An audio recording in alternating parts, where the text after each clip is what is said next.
Hello, my name is Kaylee Sullivan, and welcome to my podcast. I am a graduate student studying educational technology and new media design at California State University, Los Angeles. And I'm here today with Scott Wilcox. How are you doing today, Scott? I'm doing good. So, Scott, why don't you go ahead and introduce yourself really quickly and tell us how many years of experience you have in e-learning? Yeah, so I'm a high school computer science teacher, and I teach two of my introduction to computer science classes online currently. I've been teaching computer science for over 8 years now, and have been teaching online courses since the pandemic started. Awesome. So, why don't we start off with you explaining your strategies for navigating online learning during the pandemic and strategies for adapting content during those times? Sure, the pandemic was tough on everyone, and especially in the learning community. It was especially hard to keep students engaged during such an unsettling time. My biggest strategy for adapting my content was including more fun learning because that was going to be better than no learning. I introduced more games and offered rewards like free homework passes and such to keep students learning as much as I could.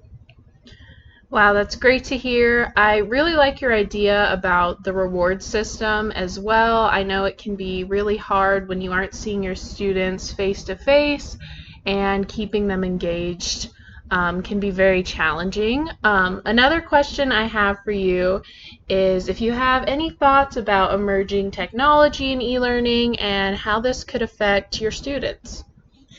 Yes, technology is growing rapidly, and in the computer science world, I see a lot of talk about AI and how it will likely be able to fix bugs in code or just code an entire project for students. And I think it might be challenging to work around AI when it further develops because we may not have the technology to detect when a student uses it. So I'm interested to see how that is all going to work. But for now, I'm just taking it one day at a time.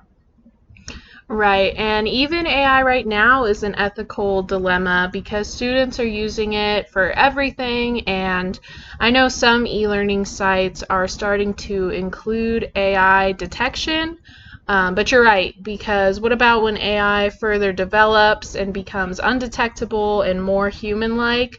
I don't really know what will happen with that, but besides that, I wanted to ask you if you had any advice for people who want to start a career in e-learning or just dealing with online classrooms in general. Yeah, so my best advice for getting into e-learning and managing online classrooms would be to have more one-on-ones with your students and really make an effort to connect with them. Online learning can feel lonely at times, and students need a sense of support and community to thrive. So that's my recommendation, as well as designing your courses with a lot of different media like games, videos, discussions, just to keep it engaging. That's true. And as I'm going through this program, I am learning more about the importance of multimedia and using a bunch of different resources just due to different learning styles and trying to keep everything personal for each student. Last semester, I actually wrote an entire research proposal about using video games in online learning. So that was really interesting, and I'd like to learn more about that. But, anyways, my last question for you is about how you collect and analyze feedback from your students. Sure. So I do ask my students how they feel about the class and how they think they are doing during our one-on-one meetings. And usually, if there's a big issue with the course, a lot of students will talk about the same thing and I'll fix it. I also have an anonymous survey at the end of my course, as every teacher at our school does, and students can rate the class and leave comments about any specific things. But yeah. Okay, yeah, that sounds good. It's always good to get direct feedback from the people who are actually taking the course. I know sometimes that faculty and administration reviews courses and maybe before it's released and they try to see what's wrong with it or what could be improved, but the best information is going to come from the students who are actually taking that course.